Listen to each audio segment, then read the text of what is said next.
Olá pessoal, meu nome é Vitor Matos e eu sou estudante de fisioterapia.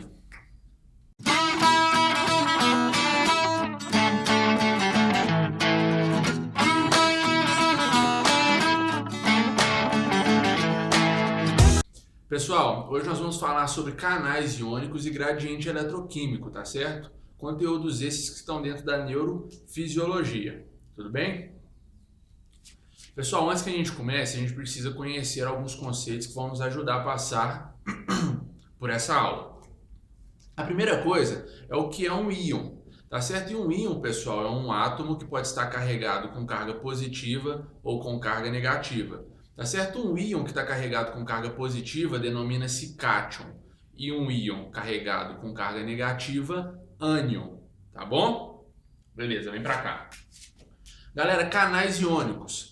Os canais iônicos, eles são proteínas transmembranares, tá bom? Isso significa que eles transpassam toda a bicamada lipídica da membrana celular de qualquer célula, tá certo? Eles carregam a função de transportar íons através dos meios, tá bom? E esses íons podem ser cátions ou ânions, tá certo? A partir de um estímulo que seja elétrico ou químico. De novo, os canais iônicos no nosso desenho está representado em vermelho, tá certo, pessoal? São proteínas transportadoras, tá certo? Elas têm a função de transportar esses íons de modo seletivo, tá bom? São proteínas seletivas e elas podem transportar de forma livre e contínua ou de forma dependente de estímulos específicos, como elétricos e químicos. Também existem estímulos mecânicos, mas para a nossa aula hoje nós vamos deixar eles de lado, tá bom? Vamos ficar com os químicos e elétricos. Pessoal, os canais iônicos que eles dependem de estímulos específicos, seja ele elétrico ou químico, eles recebem um nome, tá bom? São chamados de canais dependentes de comportas, tá bom? E esses canais iônicos dependentes de comportas, eles possuem comportas, tá certo? São comportas que ficam no meio extracelular e intracelular e denominam-se comportas de ativação e inativação, respectivamente. Entenderam?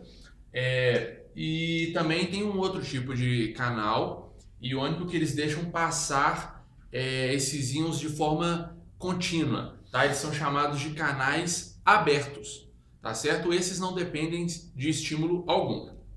Entenderam? Então, canais iônicos, já conhecemos esses caras.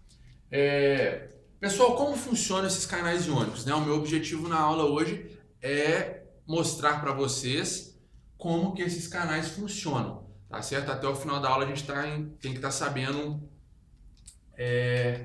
essa resposta. Então, pessoal, acontece o seguinte: no início do século XX, os neurofisiologistas começaram a pesquisar o funcionamento desses canais iônicos e eles, a início, pensaram que o funcionamento deles estava ligado com a conformidade atômica, com a conformidade molecular do átomo. O que isso significa? Os cientistas descobriram que o átomo potássio, por exemplo, ele tem 0,133 nanômetros. Esse é o tamanho do átomo de potássio. E eles sabiam que o átomo de sódio tinha 0,095 nanômetros. Então eles falaram, pô, show de bola. Isso explica por que o canal iônico de potássio só recebe potássio, né? E por que o canal iônico de sódio só recebe sódio? Por quê? O potássio não passa no canal de sódio. Ele é muito grande, né, pessoal? Olha que o potássio não é maior do que o sódio, atomicamente falando, então o potássio não passa no canal de sódio. Mas, pessoal, o contrário não é verdadeiro, né? O contrário nos mostra um problema. Porque se o sódio é menor do que o átomo de potássio, ele deveria passar de forma livre dentro desse canal, né? Então, pô, a teoria não era válida. Eles pesquisaram mais e eles descobriram naquela época que hoje a gente aceita e trabalha com a teoria. Dentro desses canais iônicos, pessoal, na parte interna da parede proteica desses canais, na parte interna, né, pessoal, por dentro deles, existe alguma coisa que parece-se com uma peneira, tá certo? São radicais que ficam ali nesse canal na parte de dentro que só liberam a passagem desse átomo ou íon específico. O que isso significa? Dentro do canal iônico de sódio existe uma peneira que só possibilita a passagem do mesmo, mas nada passa por ele que não seja sódio. O mesmo acontece com potássio, com os canais de cálcio, com os canais de cloreto e assim por diante, tá certo? Então essa é a resposta que nós temos aí. Beleza, pessoal, a gente já entende como que acontece a permissão para a passagem desses íons. Mas pensa bem, para a gente pedir a permissão para passar por algum lugar, algo nos motivou a passar por esse lugar, né? Nós temos objetivos do outro lado da porta, né? E qual que é os neurofisiologistas perguntaram, qual que é o objetivo desses íons a pedir a permissão para passar por essas proteínas? O que os leva a fazer o transporte? Boa pergunta, né? Vem comigo. Pessoal, esses caras naquela época descobriram uma coisa. Existe densidades, né, dentro desses meios, existem concentrações dentro desses meios. O que eles descobriram? No meio intracelular, ou seja, no citosol neuronal, existe uma concentração muito grande do cátion potássio, não é? É um átomo carregado positivamente, isso é um cátion, junto com proteínas com cargas negativas, eles recebem o nome de ânions orgânicos. Por que é orgânico? Porque é uma proteína. E por que é um ânion? Porque está carregada negativamente. Ânion orgânico. Dentro da célula a gente encontra maior concentração desses átomos aqui. Beleza? E fora da célula nós temos sódio em muita concentração, que é um cátion, e cloreto, que é um ânion. Beleza? Funciona mais ou menos assim. Essa diferença de concentração entre os meios, pessoal, recebe o nome de gradiente químico. Tá certo? Por que é químico? Porque tem a ver com os íons, né, do sistema. Então tem a ver com a química do sistema. Recebe o nome de gradiente químico. Existe essa diferença de concentração do gradiente.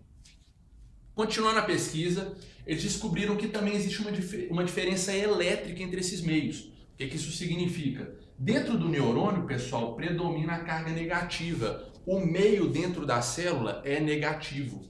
Do lado de fora, positivo. Isso por que isso foi primordial dentro desse processo de pesquisa? Porque eles falaram, pessoal, tá falando muito? Não. A importância disso, pessoal, foi extrema. O que acontece? Pensa bem, o nosso corpo todo, isso é princípio básico da biologia, ele busca sempre por quê? Homeostasia, não é, pessoal? Por equilíbrio. Sempre que o nosso corpo tiver a oportunidade, ele vai iniciar um processo homeostático, buscando equilibrar os meios. Então eles perceberam, existe essa diferença de concentração, certo? Então pensa comigo, pessoal, no momento em que o canal iônico de potássio se abrir, qual que vai ser a movimentação do íon potássio? Se aqui tem muito potássio e aqui tem pouco, a tendência dele é sair da célula. Não é, pessoal? O nosso corpo, a nossa biologia, de forma natural, ela vai trabalhar para que exista tanto potássio no meio intracelular como exista no extracelular. É isso que acontece. Essa é a motivação do transporte através dos canais iônicos. Isso é chamado de gradiente químico. O gradiente elétrico acontece de forma semelhante. Pensa bem, o potássio é um cátion, ou seja, carga positiva. Mas aqui fora a gente já tem predominância da positividade, correto? Então, em teoria, se o canal de potássio se abrir aqui, o potássio vai sair? Cargas iguais se repelem ou se atraem? Se repelem, pessoal. Então, em teoria, considerando o gradiente elétrico do sistema, o potássio seria repelido, ele não sairia. Pessoal, o transporte através dos canais iônicos acontece através da soma algébrica desses gradientes. Os cientistas, eles somam o gradiente elétrico com o gradiente químico e a resultante é o meio que favorece, que faz acontecer o transporte, não é mesmo? Olha para você ver uma situação diferente. Olha o átomo sódio aqui. Se a comporta de ativação do canal iônico de sódio se abrir, tornando possível o transporte do mesmo através dos meios, o sódio vai fazer o quê? Para você ver, ele é um cátion. E aqui dentro da célula é negativo. Então, cargas diferentes vão se atrair. Então, a tendência dele, considerando o gradiente elétrico, é entrar. Mas aqui fora tem muito mais sódio do que aqui dentro. Então, o gradiente químico também é favorável. Pessoal, se esse canal iônico se abrir, tornando possível a entrada do íon sódio, ele vai entrar abruptamente, né? Vai ter muita entrada de íon sódio, porque os gradientes, o gradiente eletroquímico, que é a soma do gradiente elétrico com o químico, é totalmente favorável, diferente do potássio. O potássio já tem um problema com o gradiente elétrico, mas com o gradiente químico, ele consegue, né, uma instrução favorável ao transporte, não é mesmo? Acontece dessa forma. O gradiente químico, pessoal, costuma ser predominante ao gradiente elétrico. Tá bom? Por isso que o potássio vai sair mesmo nesse sistema. Tá? Olha o átomo cloreto. Se a comporta de cloreto abrir, vamos botar uma comporta aqui de cloreto. Ó. Comporta de cloreto. Abriu a comporta de cloreto, possibilitando a passagem através do canal iônico de cloreto. Pensa, o meio aqui dentro é negativo. O cloreto é um ânion, ou seja, ele já é um átomo negativo. Eles vão se repelir, a tendência é que ele não entre, considerando o gradiente elétrico. Mas quimicamente ele vai entrar, porque a concentração aqui dentro é menor. Então, o nosso corpo vai buscar o quê? Homeostasia, equilíbrio, possibilitando então de alguma forma a entrada do cloreto dentro da célula. Pessoal, o transporte através dos canais iônicos dentro desse sistema neuronal acontece assim, é por causa do gradiente eletroquímico, tudo bem? Uma última situação que pode acontecer, e acontece até com frequência nos nossos neurônios, através de um fenômeno que se chama potencial de ação, tema de outro vídeo, essa polaridade pode mudar, pessoal.